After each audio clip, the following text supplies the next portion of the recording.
Olhando para esses dois copos aqui, você consegue só de olhar descobrir qual que tem água e qual que tem Sprite? Pois é, aparentemente é a mesma coisa, né? Os dois parecem água. Mas se você tiver com muita sede de beber a água, você vai se sentir tranquilo, saciado ali da sua sede. Agora, se você beber um copo de Sprite, você vai até sentir aquela refrescância se estiver gelado ali, mas o açúcar presente no refrigerante vai fazer com que você tenha mais sede e você acaba buscando beber mais disso aqui para tentar saciar a sua sede, mas o açúcar não vai deixar e você vai acabar bebendo muito isso e só vai saciar a sua sede se você beber água de verdade. Se eu te disser que espiritualmente falando, o que você bebe achando que é água pode não ser água, pode ser algo parecido com água e que esteja prejudicando a sua vida com Deus? Vamos entender melhor isso olhando para a letra dessa música e ver o que está por trás que possa impedir a gente de avançar em Deus. Vamos dar uma olhada nessa letra. Ó. E para você entender o que está por trás dessa letra, a gente precisa entender duas coisas. Primeira delas é quem está cantando essa canção. Quem escreveu essa música, de forma poética, claro, quem escreveu foram os compositores lá do FOP, mas poeticamente falando, quem está narrando, quem está compondo poeticamente a letra dessa música é a famosa mulher samaritana. Está falando da mesma história, mas narrado pelo ponto de vista da mulher. Junto ao povo estava eu. Imagina a mulher samaritana, depois que passou por tudo aquilo, escrevendo essa canção. Né? Então, olha, junto ao poço estava eu. Quando o homem judeu, que era essa história, né? Do nada apareceu um homem judeu, que eu não sabia quem era, ela só descobriu depois, viu a sede que havia em mim. Na verdade, a Bíblia vai dizer que Jesus pediu água para ela. Mas, na verdade, quem estava com sede de verdade era a mulher. Sem me ouvir, conheceu. E me ofereceu uma água que jorra sem fim. Dá-me de beber, pois tenho sede. Aqui ela pedindo para Jesus. Não quero mais buscar em outras fontes. Não precisarei voltar aqui para minha sede saciar, uma vez que eu já ouvi o teu falar. A gente vai entender isso já na prática, tá? Aí vem o refrão. Tu és por quem a minha alma esperou. A mulher falando de Jesus, do Messias, né? A fonte de vida que me encontrou. Olha só que interessante a letra poética da coisa, né? Então, a fonte de vida não estava naquela fonte ali de Jacó, o poço, né? Mas estava em Jesus. Interessante isso. Tu és o dom de Deus, o Messias, o Salvador.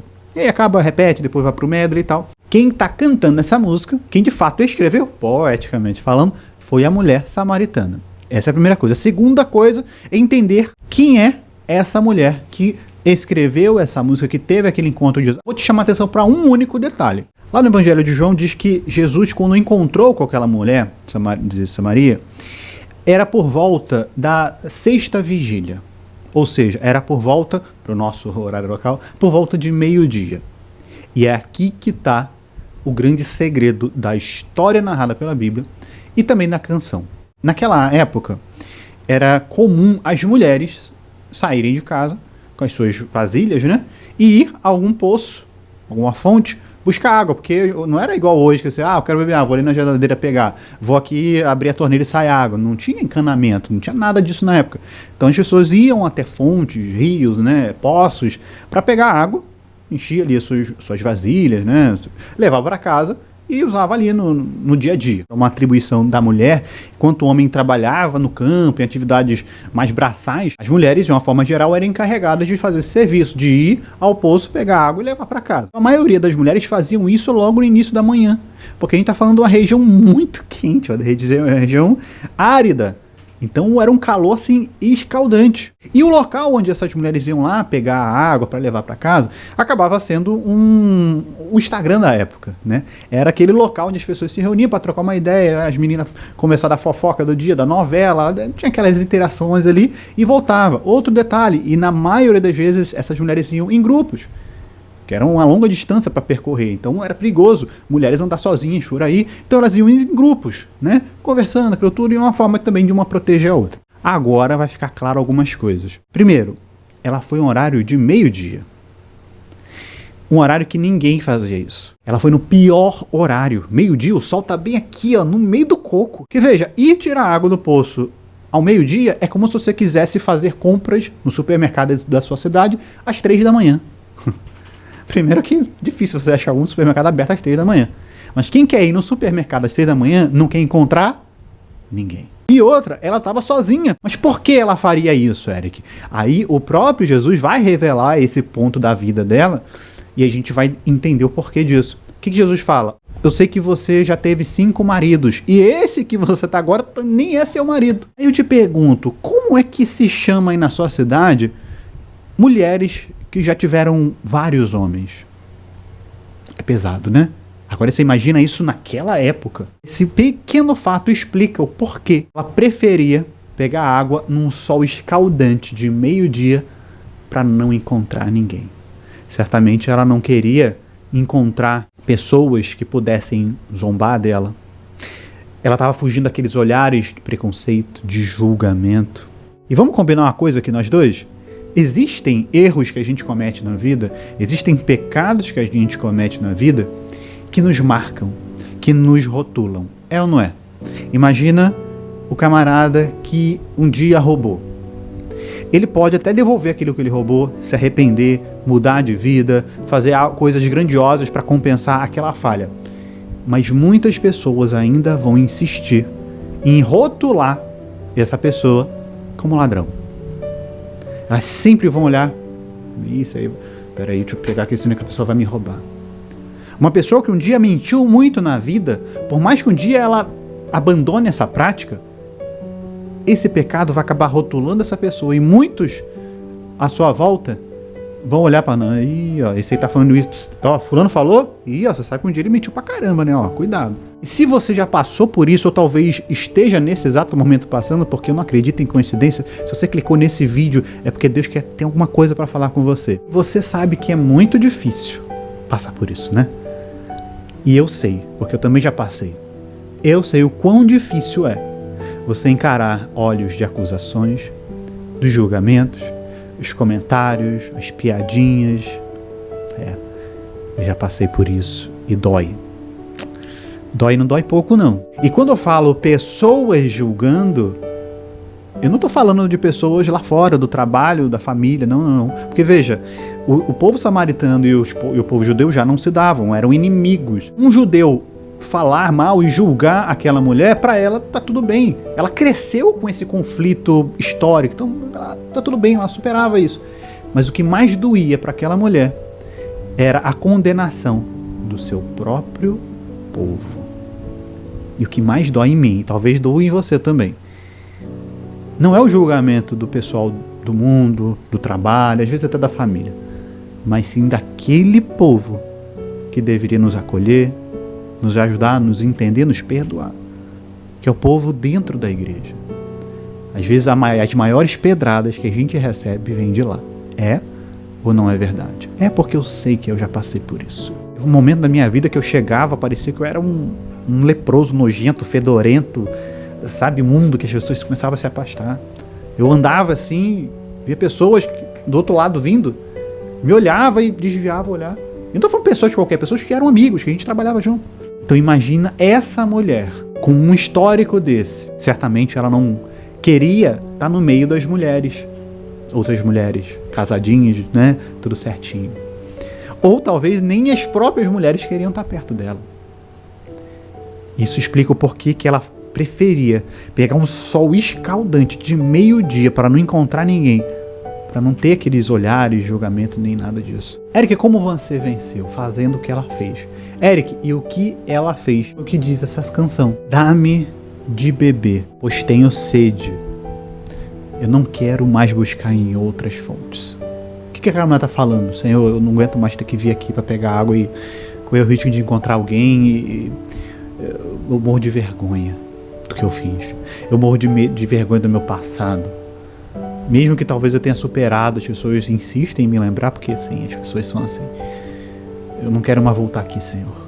Se o Senhor tem essa água da vida que vai mudar a minha vida, essa água me dá de beber. Eu quero. Eu tive um encontro com Jesus de verdade. Eu parei de buscar água que não mata a sede e que eu vinha toda hora ter que buscar em outros lugares para saciar uma sede infinita. Eu passei a buscar Jesus de verdade. Eu falei, Senhor, eu não quero mais viver essa vida, eu não aguento mais viver uma vida de altos e baixos, de acertos e erros. Eu preciso da sua água que vai transformar a minha vida por dentro. Eu busquei a presença de Deus com toda a minha força, com todas as minhas energias. E Ele fez comigo o que fez com essa mulher. Aquela mulher foi a primeira pessoa que Jesus oficialmente se declarou seu Messias. Aquela mulher, quando entendeu, quando viu que Jesus era tudo o que ela precisava, ela largou os seus cântaros com água que ela veio buscar e saiu correndo para pregar Jesus. E essa é a melhor parte da história. Veja, estamos falando de uma mulher que veio meio-dia para buscar água e ela só foi até ali por causa da água. Para ela, a água era o mais importante. E ela foi no horário para não encontrar ninguém, porque ela não queria ver ninguém. E sim, tem dias que a gente não quer ver ninguém. É ou não é? Mas quando ela teve um encontro real com Jesus, veja, não é um encontro com a religião, não é um encontro com o pastor, não é um encontro com a igreja A, B ou C, é um encontro com Jesus de Nazaré. Esse encontro transformou a vida dessa mulher de tal forma que ela saiu dali, ela deixou o que para ela era o mais importante, que era a água, ficou para trás. E sabe o que ela foi fazer? A mesma mulher que foi naquele horário para não encontrar ninguém, ela saiu entrando na cidade contando para todo mundo que Jesus havia feito na vida dela. Olha só que lindo. E veja, a Bíblia ainda vai dizer que muitos samaritanos creram em Jesus, não pelo que ela falou, mas creram em Jesus por causa do testemunho dela. Ela não foi lá para pregar o evangelho, não. Ela falou, Jesus mudou a minha história. Talvez o ambiente não tenha mudado. Ainda era sol, as pessoas continuavam não gostando dela. O ambiente não mudou, mas uma coisa mudou dentro dela.